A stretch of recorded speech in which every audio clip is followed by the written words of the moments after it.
Good morning, everybody. Happy Friday.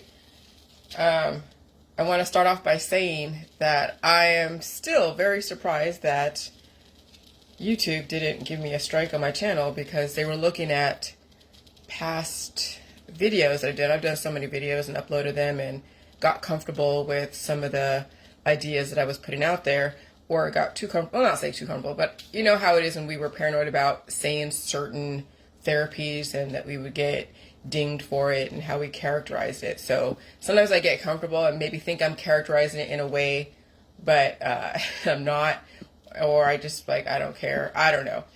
Because I know how sensitive YouTube is, and when I do upload stuff to YouTube, I usually do check and make sure that it's not red flagging. But I guess at one point, way back in the past, I uploaded something about the V's that was still questioning them or characterizing them in an unsightly fashion, and so they would take that video down or take videos down like that, and then they would strike me, and I'd be like, fuck, all right. But this time they went back deep into my videos and found something that talked about V's, Depop, and immunity and all that. Those are three pretty big red flag words on YouTube, and they said, well, we're moving your video, but since it goes against community standards or medical something, but since you probably didn't know this, which, okay, I know this, we're not going to put a strike on your channel, but if you want to appeal it, do. I'm not going to appeal it. I mean, the last few videos that the last maybe 5 or 6, 7 videos, I've been getting off of that activist train because it doesn't serve any purpose. When you think about it, what kind of clinched it for me, not to mischaracterize any of the therapies when it comes to public health, because there is a period of transition. There's a period of upgrade, and it's full of symptoms, yeah. When people don't want to upgrade or they don't want to evolve, they try to stop the symptoms. So anything that brings on symptoms are going to mischaracterize. They're not going to welcome it. They're going to think it's bad, this, and that. And that is the old world way of characterizing pain, because we've been taught that you should never feel pain. You should always drug it out or do something or cut it out. And so now we know with the J world, we're proving that symptoms and pain are not necessarily bad. Now, can you handle the energy conversion? Are you feeding it? Are you responding to it correctly? You're pulling out the old programming. I mean, that's the other side of it. It's not just say, hey, feel symptoms and torture yourself with untreated infection. No, there's ways to deal with it without turning to the medical or holistic system. So I was watching Riddick last night, and I haven't watched that in a while. I like Vin Diesel. It's very dystopian, but they do slip in certain controversial political things. One of them was when he, I guess, fell on that planet. Like, he escaped from an aircraft that was holding him prisoner, and then he has certain superhuman powers, and there were monsters on that. There are monsters on that planet, and it's like a red planet, like almost like a Mars, and there's a bunch of monsters that look like scorpions, and those scorpions give off a poison, a very aggressive, like a cyanide poison. And so he knew that he had, for him to survive that planet and being bitten by little tiny scorpions, much less the big giant scorpion, he had to take the venom, put that venom in a bladder. That bladder had a point at the end, and then he had to take like some of the fangs that had the holes in the fangs, because that's how they transmit the venom, is through the fangs. And he put the fang on the end of that bladder, and then he not only injected himself, but he also injected his little puppy dog that he was going to domesticate to be his best friend. And then when he did that, when he injected himself right into the bloodstream, he had to go through, like, you saw him throwing stuff up. You saw him going through some kind of, pain. I mean, obviously, they're not going to show you that. It probably takes longer than, 2 minutes to adapt to a venom, even in small doses. And he did that every single day. He would take that venom, they didn't show every single day, but they showed that he would continue to take that venom to adapt to that poison so he wouldn't die from that scorpion on that planet. And so then you see, okay, so now a person who's against the V's, a person who's against any kind of therapies that are used to help you adapt to your environment, they would mischaracterize that. Remember, there's two ways you can look at things. They would mischaracterize that and say that is propaganda, that's brainwashing. They're showing you, oh yeah, if you do this, it'll save you from all the monsters. And so you know how some people who are adverse to evolution, adverse to adaptation, adverse to feeling pain and symptoms would mischaracterize and say that's a propaganda. But then on the other side of it, when you understand the J world, now we're not injecting ourselves with anything. We're not taking on any kind of venom.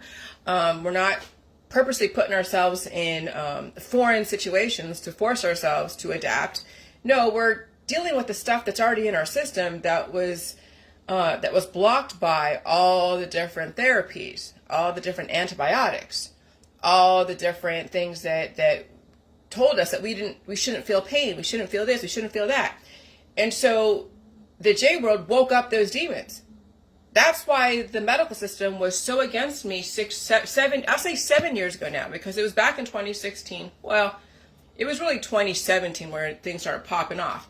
But 2016 was when I woke up and figured some stuff out. But that's why they were against me, because they didn't want me to wake up the demons before people were ready to wake up the demons. They were waiting for freaking 2019 when we had the Great Reset, okay? Because when all the frequencies are accelerated and the climate's changing continuously, it's going to wake up the demons regardless. You're not going to have the equilibrium, the feeling cured. You're not going to have the things that you're used to, okay, when you were taking all your different remedies and surgeries and medications. Those now have to be stronger or have to have a different chemical composition to then stop the body from releasing or stop any symptom that you don't want to feel. And so last night, this morning, last night, I was blowing my nose. The rains came. Yesterday I was feeling a little emotional, right? I was feeling stuff about my mom and all that stuff.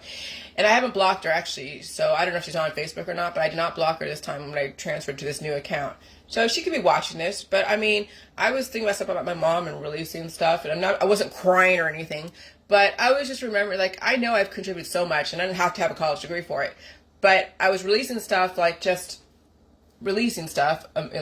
emotionally, and then doing it through the computer, and just thinking about stuff, washing my kitchen, scrubbing the walls and stuff, and then watching videos, like watching that Pornhub thing, and then also Riddick. But the rains came.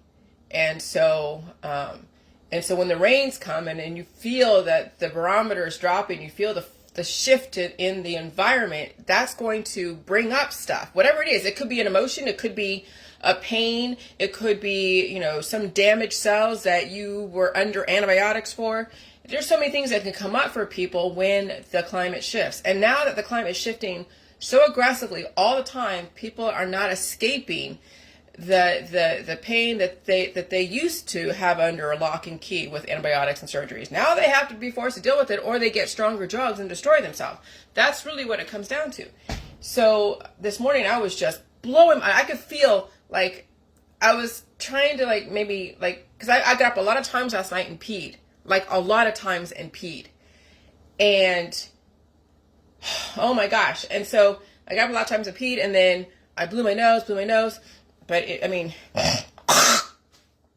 still the shit comes out. Still the stuff comes out, and I have to do that. I know it sounds gross, and I'm not trying to be gross, but that's kind of the situation that we're in. You have to hawk up loogies. You have to pee poo.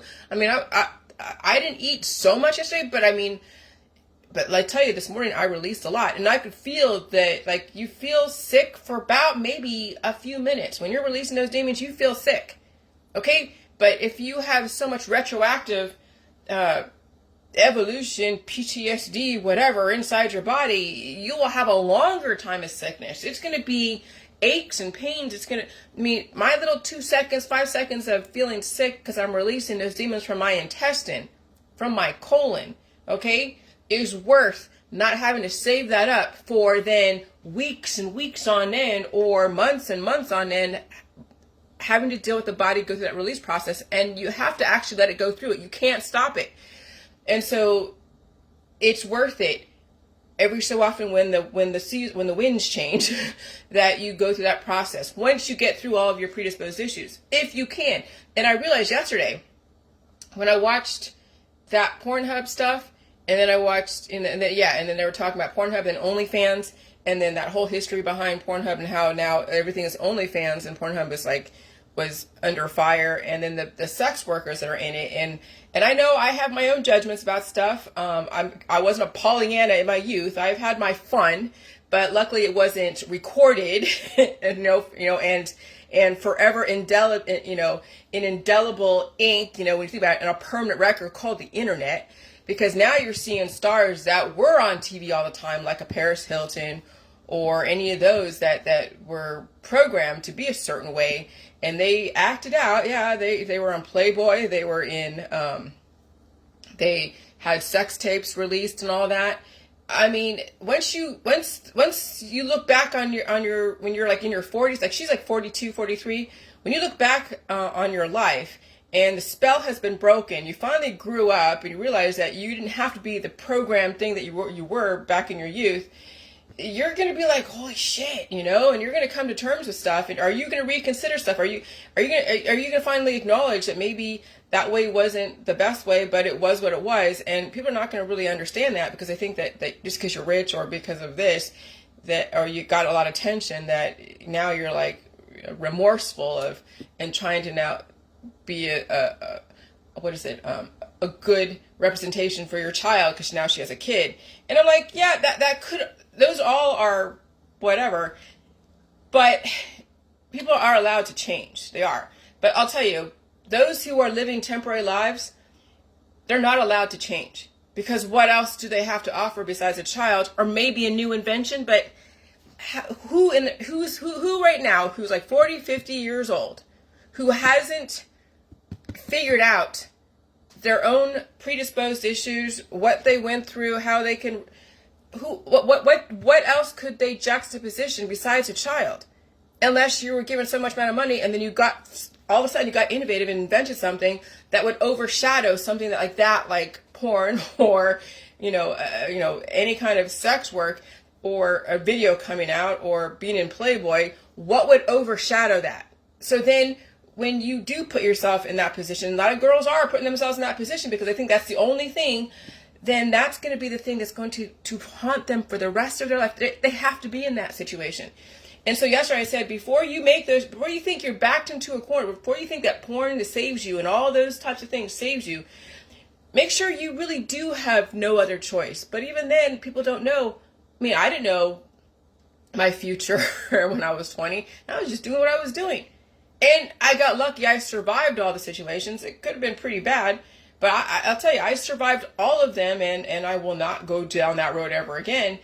And luckily, nothing. I didn't go to jail, in my adulthood, and have any drug charges, no DUIs. Really, when you think about it, no real crazy ass ex-boyfriends to think of. I got away from. I mean, when you're in your 20s, especially in the 90s and 2000s. They're predators all over the place. They capitalize on ignorance, on naivete, on sexiness. I'll tell you, these girls nowadays that don't understand how this works, oh my God, exploitation's all over the place. And we're going to see it, and it's going to be more pronounced because it'll be on the internet. Now we're going to get lessons right in our face. So yesterday I was like, okay, I'm not going to judge people for what they do. If you turn your life around, that's great. But I'll tell you, people will justify why they go to OnlyFans or why they're a stripper or why they're this, and that's fine. Then you have to live in that world, because it's very hard to mix in with the world of being a stripper and a porn person and then try to be respectable in a conservative community like when you raise children, right? You really have to have that behind you. And I know people have had that in their past, but it was in the 90s and 2000s, so it wasn't recorded, and so they were able to get married and have children, and no one really knows their past unless someone tells people, but they're able to now relinquish that world and go into the respectable housewife, mother, and PTA president,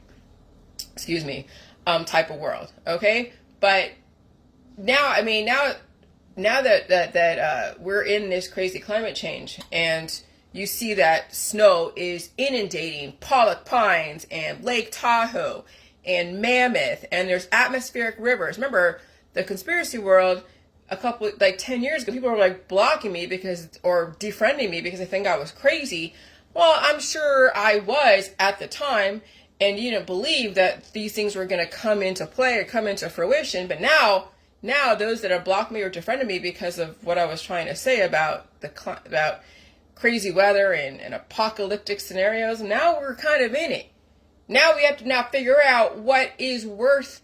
Do we take down our own house to save ourselves? Like, with this whole bank run stuff, I'm not running on my bank. I'm keeping my money in that account with my regional bank. I'm not worried about that. Yeah, Credit Suisse and all, I think are they getting the 30 billion, or I think it's First Republic is getting a 30 billion. They're being helped out by bigger banks. So some of the smaller banks will be absorbed by the bigger banks. Okay, but now you have to have discernment on what is going to actually destroy you. Well, my husband, he does this purposely. I told him, freaking, I'll call you, but he does this purposely just to fuck with me. That's my husband. That's why he's such a little shit. So anyways, so yeah, you have to be careful on how you want to respond to all the crap that's going on. You don't want to take down your own house to save yourself, because it doesn't make sense to burn your house down to save yourself because you're afraid of stuff, right? You don't want to take all your money out of the bank and run on your own bank and put everything in rocks, like in gold bullions, right? I saw someone post, can the feds come in and take your gold bullions if you melt it down to something like that? Like, why would you even do that? Like, why would you take your hard-earned money and turn it into like this rock that is going to be in your house and sit there and do absolutely nothing except potentially get buried by snow or be buried by by debris from a tsunami or be in a flood? I mean, I could think of better ways to do something with currency than to put it somewhere as a lead weight on your fucking in your house. But that's not from, I can't, of course, you can't go and tell people this. So, and so, anyways, so just have discernment on what it is that you're going to protect yourself. And make sure when you protect yourself, you're not destroying yourself at the same time. That's the key thing. You're not destroying your community. You're not destroying yourself. You're not passing along major misinformation. A little bit of fear is good. Fear is what keeps you, alive. Okay. You don't want to have no fear, and you don't want to, be so fearful of everything. You have to have discernment, especially in this day and age when you're getting hit all over the place with so many fear campaigns, left and right and center and all that. And remember, the J world is about dealing with your symptoms. And so if a V brings up symptoms, welcome that. That's the catalyst. That's no different than the J juice waking up your stuff. Now you know what to do with that, with those symptoms. You blow your nose, you cough, you sneeze, you blow your nose, you pull out the programming, you eat all food, you rest, and you don't demonize anything, food or the air or the water, because I'll tell you, the EPA will let you know if something is off. I mean, they did let people in Detroit know that don't drink the water because there's a contamination, okay? Somebody will come in and say, well, maybe you should boil your water. Somebody will come in and say, maybe you should drink bottled water.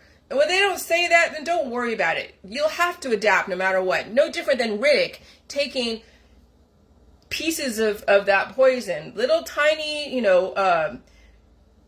drips of that poison, and inject himself so his body could adapt to it. So that way, again, when he gets bitten by a scorpion, he won't die. Okay? And so that's kind of the same situation. When you feel symptoms, that's you dealing with the I don't say poison, but with the new elements. Okay? Yeah, what someone is not, when they're not used to elements, it'll be poison to them until they gradually transition and adapt to it. So what could be poison to somebody else could be just nothing, like a sneeze or a cough or blowing the nose to somebody else.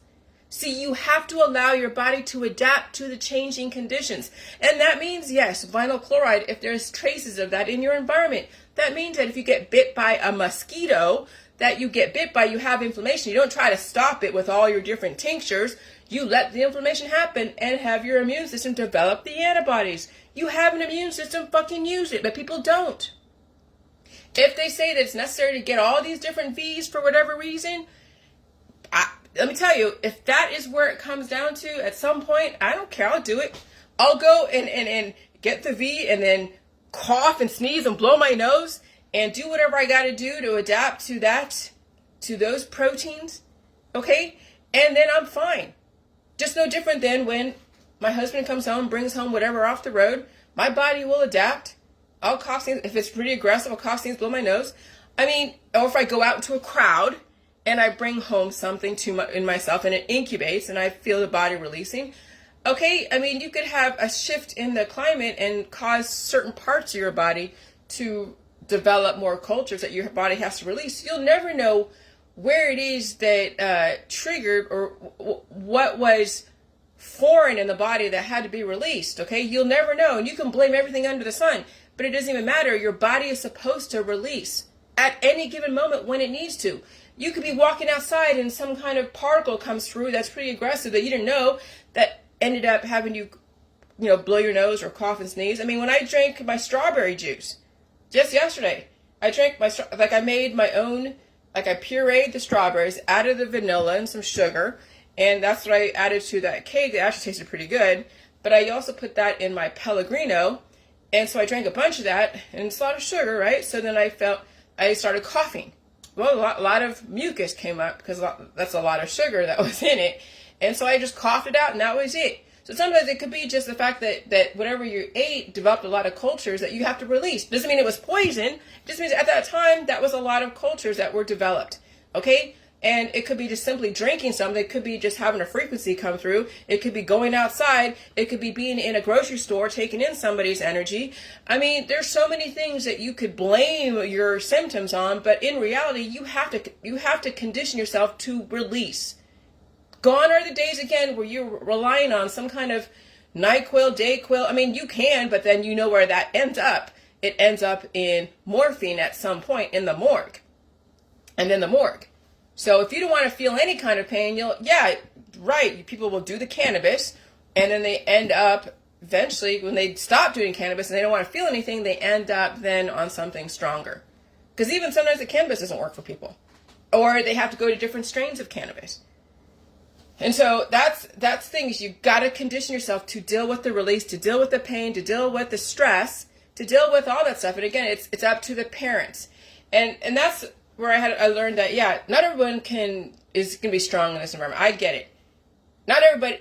And if parents figure out that their kids are not strong enough to deal with stress, the kid will have a short life because we're in a stressful world now.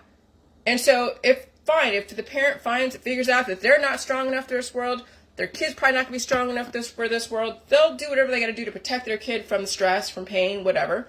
And the kid will do what they do. They'll be as sheltered as possible if they can be.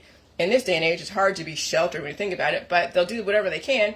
And if the kid survives, great. If the kid figures out that maybe they can handle stress and they put themselves through stress or whatever, then they could see that there's an opening that's the way to survive and change with this climate. If they get new information like the J World and they realize that they have to deal with their symptoms, they can turn shit around.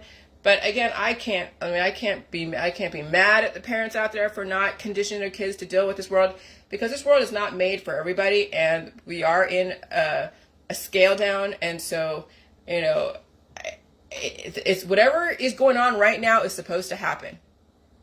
Again, you have to be the one to choose whether or not you can deal with the stress of symptoms. You have to be the one to choose to deal with the stress of all the changes. And if you have to shield yourself or shield your kid from it all because you can't handle it, that's what's supposed to happen. And again, I just enjoy people now for who they are, for what they are. They know my information. They probably know how I feel about whatever it is they think they're doing or believe in and all that. It doesn't matter. Can you still like me because of my beliefs and how I'm characterizing stuff? You might not, and I'm okay with that. But I don't now try to convert anyone. My Facebook is a representation of the world that I want to live in, the world that I live in. And I've insulated myself on some level, but I do get people from the outside, coming in, making their doing whatever they do, and that's it. But no one is really that influential. And if they are, then I put the kibosh on that. And so, it's a freedom when you can represent. And that's really, I think, where the key thing is about helping your friends and family is to be the representation. Doesn't mean you convert them, because let me tell you, they're right in their world. They're they're stubborn, you know, and sometimes people don't want to evolve, and but that's the thing, is at some point when you're in your 40s and your 50s and 60s, will you look back and be like, okay, do I have what it takes to change? Do I have what it takes to reconsider somebody's warnings, whatever it is, it doesn't matter, and do my own research and figure out if I can do it or not. I mean, and some people don't. But, you know, as someone like me, I want everyone to fucking change, but some people can't. And so I have to then deal with that and be considerate and tolerant that not everybody can do what I've been doing. Not everybody can pull out the poop out of their ass. Not everybody can consider another lifestyle belief system and offer something else, but still honor them for whatever choices they make. And then say, hey, you know, you're not stuck with that reputation. You're not stuck with that lifestyle or belief system. You're not stuck with it. You can always change, but maybe you have to move because everyone knows you over here, and they know your past and you know your present, and so if there's too many people that treat you like they did for many, many years, and you're tired of always being pigeonholed, then maybe you have to move to somewhere else and start over again. And deal with your shit. Literally, deal with your shit. But if you're like a Hollywood star, like a Paris Hilton, she's going to have to really do something extraordinary to overshadow that past that she has. Right now, it's her kids, but do you really want to use your kids as that kind of thing? Well, people do. People's kids are sometimes their absolution. Children are absolution for parents who've had a crazy ass past, and then this is their claim to fame. And I get it. But sometimes it might be too late. Your kids are now programmed. Maybe parents, you save yourself because your kids are programmed. Because you had to, right? And you save yourself, and it'll be up to the kids to figure it out. I don't know, but that's the thing. And so if you're not famous like a Paris Hilton or like any of those major influencers that have their life splashed across the headlines, you have every chance to redirect. Every chance to redirect. Like, every fucking chance. You can move. That's what I'm saying, you know. If you want to move away from all those influences, especially in California, because California, there's so much crap in California on so many levels. You can move away from California and you can have an excuse like, yeah, California's going to sink to the ocean. I'm leaving. Bye. See you later. Okay? But then there's the internet. So then there's the internet, which means that everything follows you until you learn how to cut off those that want to keep that old world alive in your world. And that's where all the trolls are for me. They want to keep the old world alive, and they want to call me this, and that. So that, you know, how do I leave the past in the past? I block, delete, block, delete, block, delete, block, delete, and then keep representing the evolution. I keep representing the evolution. And even when I was in California, when I left the first time, I went to Mississippi. You know, people would treat me like, you know, the old Jillian, the old crazy, go party 'em up Jillian.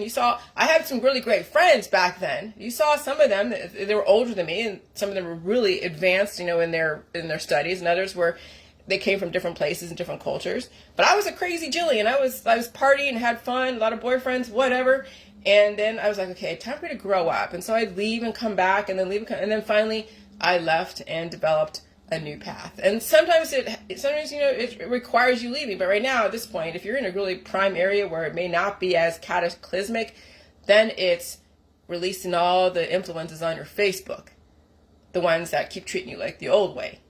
And sometimes you can't. Sometimes that's your job. That's your job. You've been your job for 50 years, and everybody knows you, this person. And I don't know. Because that's hard when you've been in a job or been in a circle of friends or things that they keep you there for whatever reason. It's hard to change and redevelop yourself when you have those types of influences and stuff. So the word influence is paramount to understand that that's what is the very foundation of who we are, is who influences us. And so when you finally let go of all the influences around you, which you saw me do the last 7 years, then you can start redeveloping yourself. And it may take a few years to get there. You may have to even release those influences intellectually.